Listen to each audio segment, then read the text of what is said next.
Selamat pagi saudara-saudara pemirsa. Saya mau melayani Tuhan dengan judul Orang yang Mengenal Allahnya. Puji Tuhan, semua orang akan mengakui bahwa saya mengenal Allah dan percaya kepadanya. Tetapi sejauh mana pengenalan kita kepada Tuhan kita Yesus Kristus? Firman Tuhan menyatakan begini, orang yang mengenal Allah akan menjadi kuat dan melakukan perkara-perkara besar. Orang yang mengenal namamu, sebab engkau tidak tinggalkan orang-orang yang mencari engkau, yang mencari engkau dengan kesetiaan. Tuhan adalah tempat perlindungan bagi orang-orang terinjak dan tempat perlindungan pada waktu kesesakan. Daniel 11 ayat 32, Mazmur 9 ayat 10 sampai 11. Kita perlu mengenal Dia secara pribadi lewat doa-doa yang kita naikkan kepada Tuhan, lewat persekutuan dan kesetiaan kita di dalam mengikuti ibadah, lewat pembacaan firman Tuhan, dan jam-jam tertentu kita khususkan kepada Tuhan. Mengenal seseorang membutuhkan waktu dan membutuhkan kesetiaan di dalam pergaulan yang intim dengan Tuhan. Ada di firman Tuhan, ternyata hidup Daniel, dia mengenal Tuhan secara pribadi. Sekalipun dia ditawan di negeri Babil, tetapi dia mempunyai jam-jam khusus. Dia punya waktu-waktu khusus untuk bersekutu dengan Allahnya bersama ketiga rekan temannya, Sadrak, Mesak, dan Abednego. Dan di dalam firman Tuhan kita mengenal Abraham disebut sahabat Allah karena dia memiliki persekutuan dengan Tuhan secara pribadi. Henokh juga disebut di dalam Kejadian bahwa dia bergaul dengan Tuhan. Orang yang mengenal intim dengan Tuhan, ada banyak cerita di dalam Perjanjian Lama, di dalam firman Tuhan, dan di dalam Alkitab kita bisa baca. Tuhan secara pribadi, 12 murid Yesus yang hidup dekat dengan Tuhan, mengenal Tuhan Yesus secara pribadi, dan mengerti selera-selera yang disukai oleh Tuhan. Tetapi banyak pula yang bisa menyangkal kepribadian Tuhan Yesus dan mengaku seperti Petrus, aku tidak mengenal Dia. Waktu dia terdesak oleh seorang wanita anak dara yang muda, dia berkata, kamu bukan orang Galilea, kamu juga bersama dengan Tuhan Yesus.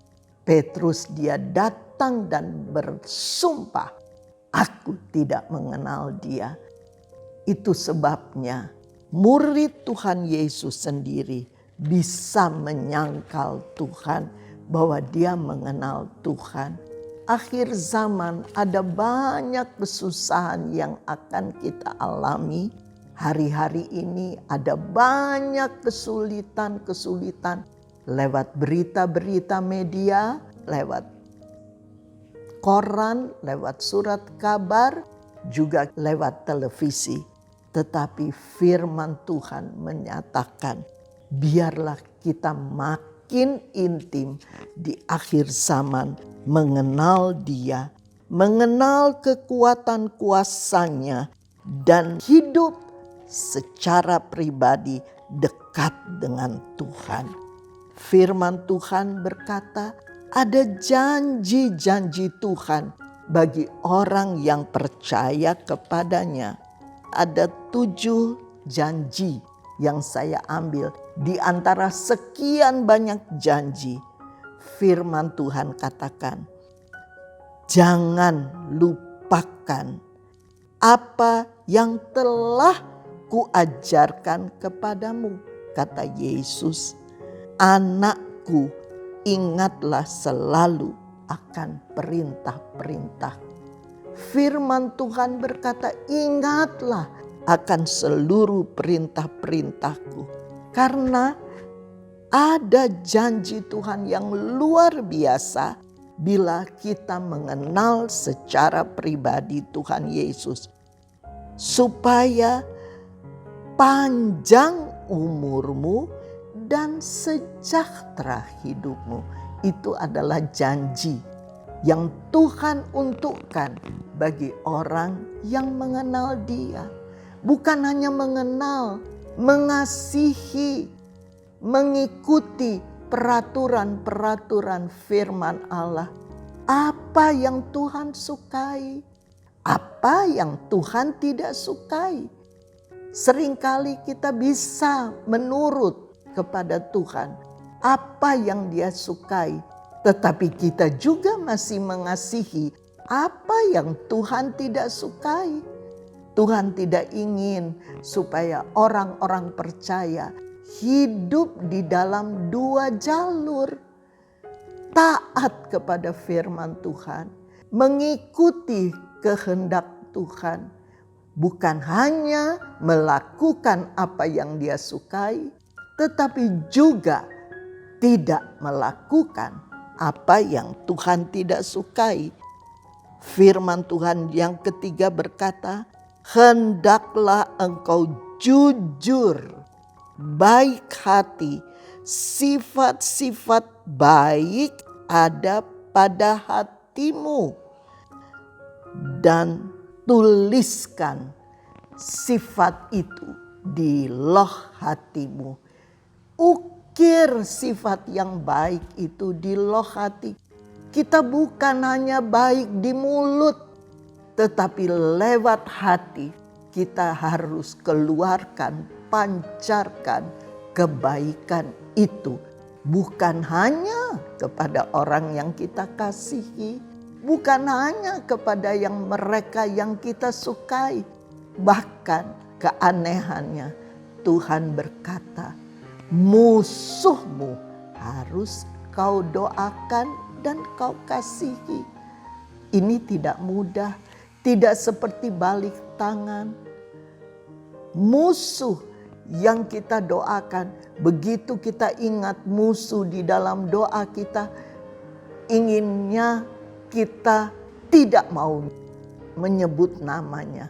Tetapi firman Tuhan, doakan musuhmu. Orang yang tidak menyukai kamu, orang yang selalu menyusahkan kamu, doakan. Nanti kita lakukan yang tugas kita berdoa, tetapi Tuhan lakukan tugasnya Tuhan menjadi jawaban doa kita. Dan yang keempat, kita akan mendapat penghargaan dari sesama kita dan pandangan manusia, dan juga dapat penghargaan dari pandangan Allah. Tuhan akan promosikan kita. Kita akan diangkat dari Tuhan. Kita dapat penghargaan lewat sesama, tetapi juga Tuhan akan mempromosikan kita dan mengangkat harkat hidup kita. Yang kelima berkata, percayalah kepada Tuhan dengan segenap hati. Jangan dengan separuh. Kita utamakan Tuhan dengan seluruh hati, akal, jiwa. Kita mengasihi Tuhan, menghargai firman Tuhan, mengutamakan Dia. Memang ada saatnya sulit untuk kita memilah-milah kita mengasihi Tuhan atau kita mengasihi sesama. Banyak kali saya melihat ada orang, dia rela tinggalkan Tuhan karena pasangan hidup. Dia rela tinggalkan Tuhan karena jabatan yang ditawarkan kepadanya. Tetapi firman Tuhan berkata, utamakan Tuhan dengan cinta, dengan segenap hati.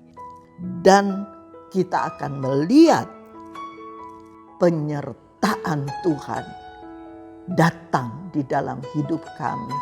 Saya masih ingat 3 pemuda Ibrani yang berkata, jika Tuhan menolong kami, puji Tuhan, melewati api yang berkobar, yang dipanaskan 7 kali. Tetapi jika Tuhan tidak menolong kami, kami akan tetap mengasihi Tuhan, menyembah Tuhan. Itulah Sadrak, Mesak, dan Abednego. Dia tetap punya komitmen, ditolong atau tidak ditolong. Dia akan tetap percaya kepada Tuhan dengan segenap hati. Bukan bersandar pada pengertiannya sendiri. Ini komitmen yang susah didapat. Tetapi apabila kita mengutamakan dan mengasihi Tuhan untuk mengenal Dia, Dia tidak akan permalukan kita. Penyertaan Tuhan selalu ada bagi kita. Dengan cara apapun, ditolong atau tidak ditolong. Banyak orang yang pernah mati sakit karena dia membela penyembahannya kepada Tuhan. Dia mengutamakan Tuhan Yesus dari pertolongan. Tetapi ingat, di saat-saat kesesakan, Tuhan tetap memegang tangannya. Stefanus, dia mengasihi Tuhan dengan segenap hati. Dia mengenal Tuhan. Tetapi akhir dari hidupnya, dia dirajam sampai mati. Tetapi bukan berarti itu kegagalan bagi Stefanus. Di sorga dia melihat, dia bersama Tuhan, dia ada di sebelah kanan Tuhan. Dan yang keenam dikatakan, utamakan Allah, maka Dia akan menuntun engkau dan memahkotai engkau dengan keberhasilan. Kalau kita belajar mengutamakan Tuhan, Dia akan menuntun kita, Dia akan pegang tangan kita, dan Dia akan membuat semua usaha mata pencarian kita, Dia akan berbuat berhasil. Itu sebabnya jangan merasa bahwa diri kita bijaksana. Jangan kita sombong. Percayakan dirimu kepada Tuhan dan hormati Dia, mengasihi Dia. Puji Tuhan. Amsal 3 ayat 20 berkata, dengan pengetahuannya ia membuat sumber-sumber air di bawah tanah pecah dan mengalirkan airnya di awan di langit dan mencurahkan air ke bumi. Sebab itu berpeganglah pada hikmat dan pertimbangan yang matang, anakku. Jangan sekali-kali melepaskannya. Jangan sekali-kali kita mengabaikan firman Tuhan. Biar kita pegang pada firman-Nya, hikmat-Nya, dan pertimbangan-pertimbangan matang, anakku. Jangan sekali-kali melepaskannya. melepaskannya. Kita mau mengenal Yesus, kita mau dekat dengan Dia, bukan hanya hari ini, tetapi sepanjang masa. Di waktu senang, di waktu susah, kita tetap mengasihi Dia dan berpaut kepadanya. Puji Tuhan, kita berdoa. Bapa Sorgawi, hamba-Mu telah mengutarakan isi hati-Mu. Biar kami semua umat-Mu, dari anak-anak, para remaja, para jemaat kaum muda, para lansia, dan jemaat Tuhan, jiwa-jiwa yang sudah lama atau jiwa-jiwa baru, kami mau memegang, mengasihi Engkau, menghormati Engkau seumur hidup kami. Kami mau berpaut erat, bukan hanya mengenal, tetapi mengasihi dan berpaut, berpegang kepada firman-Mu. Terima kasih Bapa Surgawi, terima kasih Tuhan Yesus. Peganglah jemaat COTW keseluruhan, semua gereja-gereja yang ada di Temanggung, biar orang-orang percaya berpaut erat, memegang, mengenal Engkau lebih dalam lagi. Bukan hanya mengenal Engkau dengan berkat-berkat-Mu, tetapi menghargai Engkau, mengenal Engkau karena Engkau juru selamat Tuhan kami dari dunia sampai ke sorga. Engkau tidak melepaskan kami. Kami mau berpaut erat hanya kepadamu, mengasihi Engkau dengan segenap jiwa, akal budi, kekuatan kami, segenap hati kami serahkan kepadamu. Terima kasih Tuhan, bahwa mereka yang sudah undur, tarik dekat kepadamu, sebab hanya di dalam Engkau kami aman, kami sentosa. Terima kasih Tuhan, terima kasih Bapa. Segala puji, syukur kami kembalikan kepadamu. Dalam nama Yesus kami berdoa. Haleluya. Amin.